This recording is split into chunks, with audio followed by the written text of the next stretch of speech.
Hello, and welcome back to the Inside Story with RLC.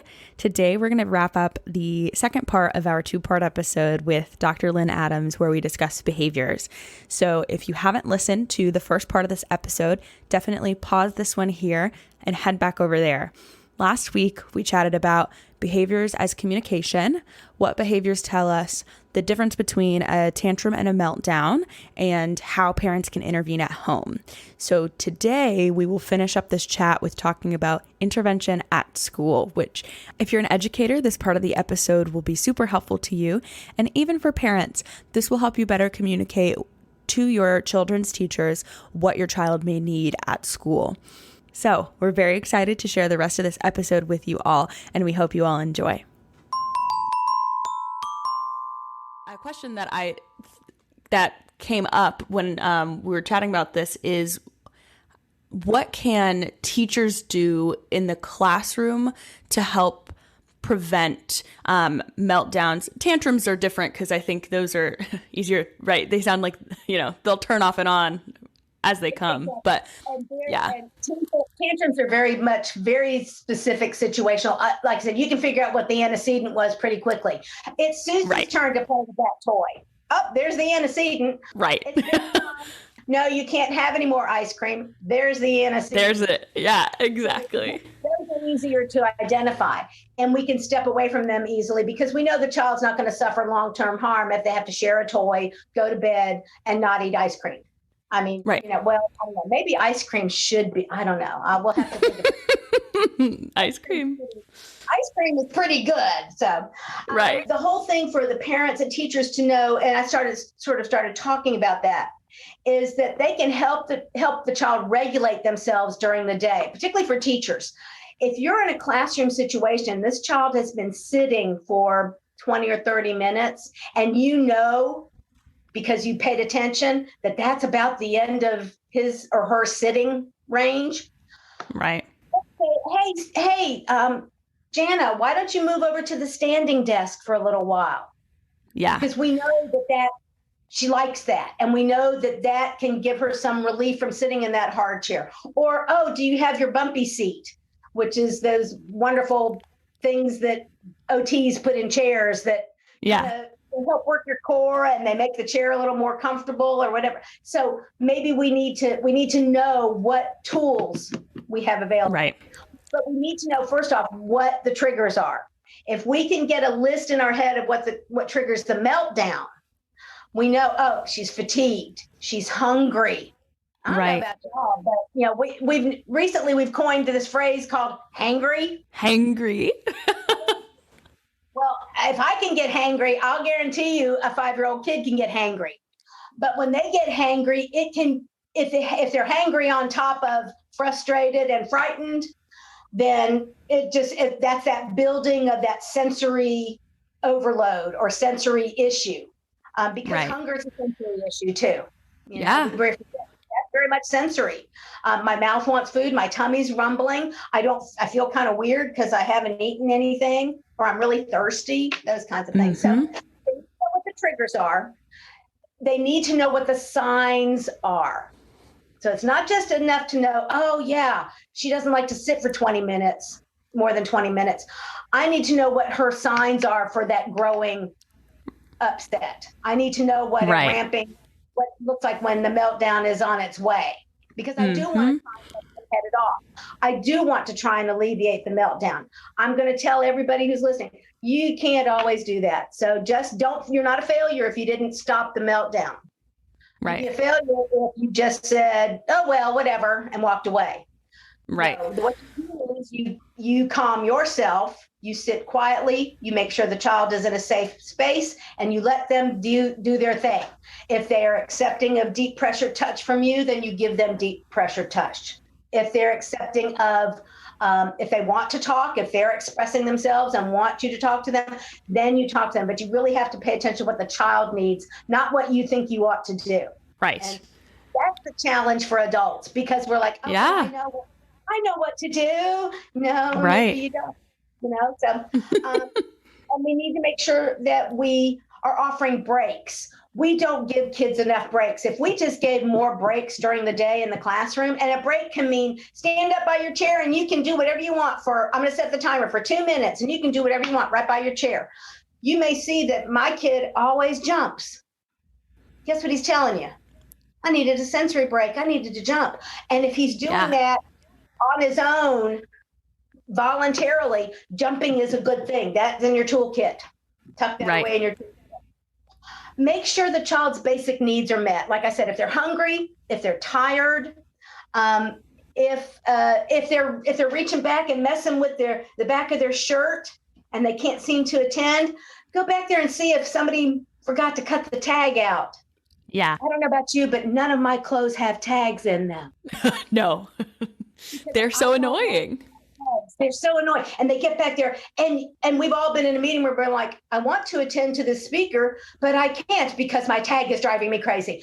Imagine if we can tune that out if we're neurotypical perhaps, but imagine if you couldn't. And if the intensity of that scratchy tag was just as intense as the teacher's voice. So when we talk about figure ground, remember the concept of figure ground? You have to the figure is what's important and you ignore the ground. Kids on the spectrum particularly don't do real good on figuring out what the figure is. They don't do that very well. So everything is coming at them perhaps with equal intensity. So the teacher's voice is as intense as this itchy tag, which is as intense as this kid sitting next to me who's clicking his pen. And if he doesn't stop clicking his pen, I'm going to lose it. Right. Now, that was actually in a faculty meeting when my dear friend Matt Carter was sitting next to me clicking his pen, and I reached over and put my hand on it. And I was like, and he looked at me and I smiled, and he understood that I couldn't do the clicking pen anymore. But I had a socially acceptable way to do it. Right. The not socially acceptable way is to reach over and belt him, which I've had kids do. Hit the kid next to him. Oh, he's aggressive. He's not aggressive. He needed the kid next to him to stop doing something, and he didn't have the communication or language skills to do that, so he used the next best thing. Right. And the next thing would like us to work on his communication skills so he could stop getting hit. Right. He's not enjoying that either, you know? So, no. So, and as I mentioned before, we can't discount the impact of stress and anxiety. So if we are in a stressful, anxious situation, that's when we're probably going to put up our little radar and say, keep an eye out for the signs of a meltdown. Keep an eye out for that. Because we're already anxious and stressful. I know that routinely I would tell teachers who had a child with sensory needs in their classroom that you need to know when the fire alarm is going to go off. You can't have the surprise fire alarm. It's not fair to the child. It's really not fair to the child. And it's not fair to you because you're going to have to deal with the ramifications and the aftermath of this surprise fire alarm. So, exactly. And we got principals to understand that this, I know you want it to be a surprise. It's not, it'll be a real surprise if it comes out of nowhere. It scares this kid so badly that he bolts out of the school, and now we're on a foot race. Because I've been there and done that, and I didn't win the foot race. No, and that's a safety issue then. Absolutely. We have to make sure that we're making sure that the child, as we said, make sure that they're safe. So if we're prepared, that's the big thing. Be prepared. Know what you're looking for. Know what it looks like before it gets here. Have a bunch of strategies and techniques and things available to you to help deal with the meltdown if you can't head it off. And like I said, sometimes we can. Sometimes, nope, that didn't work. Let's try that again another day, but it didn't work today. And just because it didn't work on Tuesday doesn't mean it won't work on Wednesday.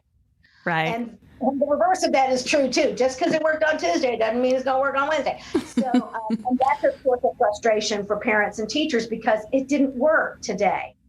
Because today's sensory needs were different. Today's unmet need may have been slightly different. But again, the bottom line is don't kick yourself in the back end saying, oh, I failed, I didn't head it off. Hey, if you were trying to head it off, you're doing a good job.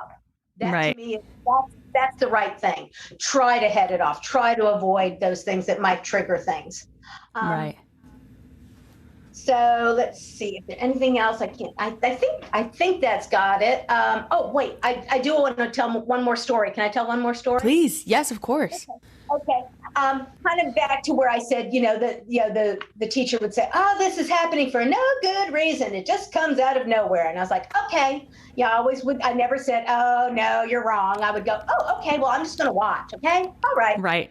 I walk into this classroom, and I actually have two stories on this little guy named Charlie. And Charlie was absolutely adorable, and Charlie was absolutely on the autism spectrum, the moderate to severe range as a young child. He was showing a lot of autism behaviors that were not conducive to learning at that time. Well, Okay. here he's in a pre-K classroom. And in this pre-K classroom, there's Charlie with, I don't know, 7 other little kids, probably a teacher and a couple of assistants. And this classroom had 2 doors. It had a door from the main hallway and a door in the back of the classroom that went like through the library, and it was a much quieter door. But the doorway off the main hallway, well, here are all these adorable little special needs kids, and the reality is that adults love kids. If they're teachers, they usually love kids. That's why they're at a school. And they really love the special needs kids because we have a special place in our heart for kids that face challenges, for whom life doesn't work as automatically as it might for somebody else. So Right. a lot of times what was happening in the morning, I'm sitting there with my little notepad out, and I'm writing down, somebody came in that busy door, the hallway door, and Charlie screamed. They left. Somebody came in that busy hallway door, and Charlie screamed, and they left. In that busy hallway door, Charlie screamed, and then they left. And that happened over and over and over again. And so then within about, I knew what was going on within about 10 minutes, but you also don't want to be that person who comes in and says, "Oh, I already know the answer. Thank you. I've already got it," Right. So I said, I think I'm developing a theory here. What do you all, let's everybody pay attention now.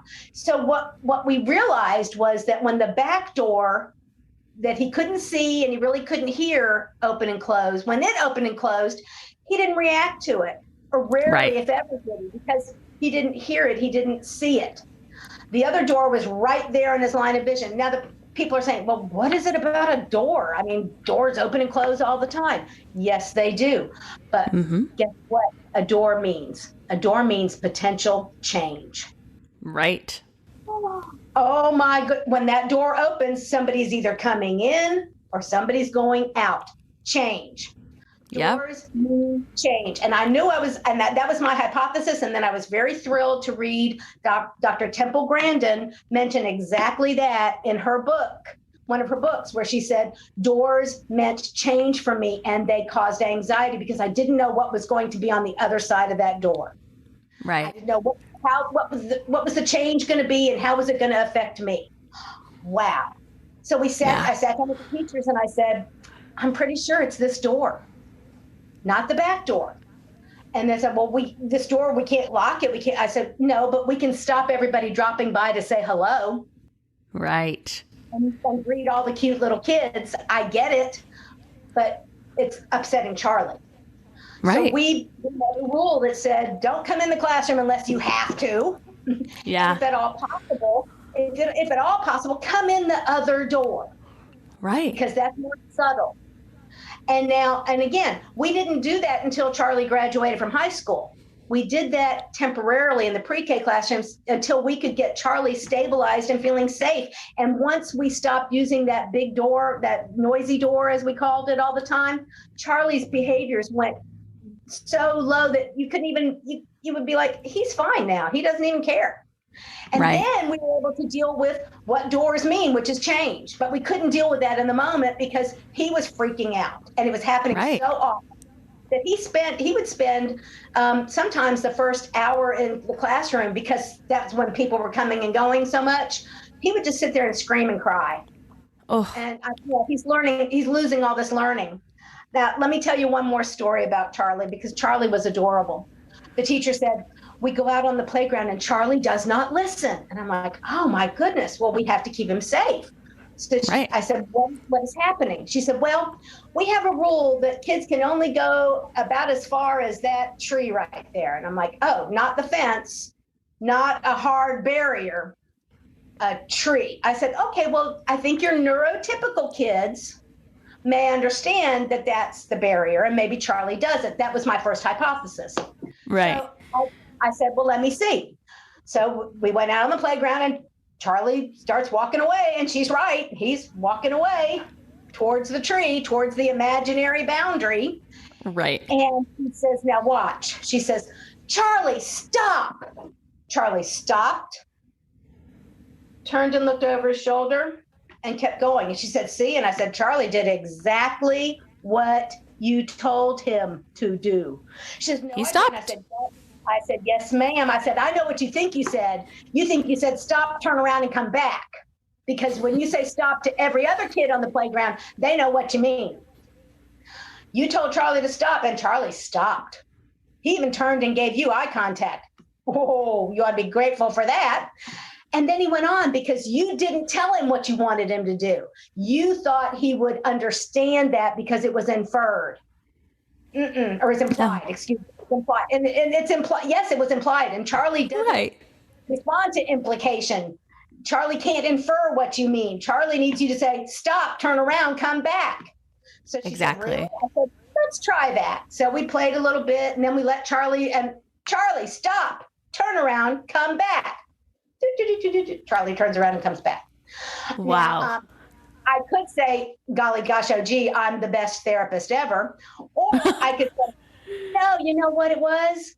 We were assuming that we were being clear in our message, and we're not. And if we're not being clear in our message, that can induce anxiety, fear, uncertainty at the very least. And all of those then can contribute to some behavior problems. Right. Wow. That is incredibly enlightening. And it's just so interesting. Like, I think adults even have that communicative barrier sometimes, right? Like sometimes you don't realize that someone doesn't get your implied message. You're like, well, I mean, I understand that in my own brain, so why don't you get it too? Exactly. And we have to be cognizant of that, because when we have a miscommunication with another adult, oftentimes it's like, well, I thought you meant, but neither of us said explicitly. And sometimes we just need to say, I'm just going to say this explicitly, not because I don't think we're both intelligent, but I want to make sure we're both understanding. Exactly. And when we're clear about what our concern is, then people can respond accordingly. And then we know what to do the next time. It's like, oh, you know what? I thought, it's funny. I used to teach a little segment on male-female communication, because that, you have to throw those little tidbits in when you've got a classroom full of almost always young women who, and I was like, yes, have you tried to communicate with a young man recently? Yes. How many of you have said, when he says, where do you want to go to eat? You just said, oh, I don't care. But what you really meant was, in your head was, you should know where I want to eat, because you say that you love me and care about me, and you should understand, and you should be able to know what I want. Turn out. I always said, how did that turn out for you folks? Not good. Right, because guess what? Men can't read minds. Right. And shocker. Yeah, men cannot read minds. Neither can women. Right. Now, women may read some nuance and some body language a little better, perhaps. There is some data to support that. But none of us can read minds, and we all do better when we know explicitly and clearly what is expected of us. Right. Because when I have unclear expectations, somebody said, oh, you can do whatever you'd like to. I'm like, okay. If I'm really confident in the subject, I'm like, yeah. But if it's something new, I'm like, no, I need you to tell me 1, 2, and 3 what I'm supposed to do. Exactly. Now I'm anxious, and if I stay anxious long enough, I'm going to get mad. Yeah. That's there it is. So, we do ourselves a service when we're clear and direct with our peers as well, our adult peers. Right. Yeah. Wow. Well, I think that's all the questions I have for you today. But if you have anything to add, we would love to hear it. I think I ran my mouth pretty thoroughly. I guess the takeaways are you have to be prepared. Right. You can't just go, oh, I'll just fly by the seat of my pants. No. You get a child with meltdown behaviors or problem behaviors, pay attention to the antecedent. Make sure your toolkit is fully stocked, literally and figuratively. And make sure that you're observing the entire situation and not just this little sliver to try and figure out what might be happening. Right. Well, thank you so much for being here today. This was like I said, super enlightening and very helpful. And we really appreciate it. Well, I appreciate the invitation to participate. I'm so excited about this new podcast, and I can't wait to hear all the great information that you all will be sharing. And I really appreciate you inviting me. Yes, of course. Well, thank you also to the audience for listening. Just make sure to subscribe and rate and review, and hope you guys all have a great day.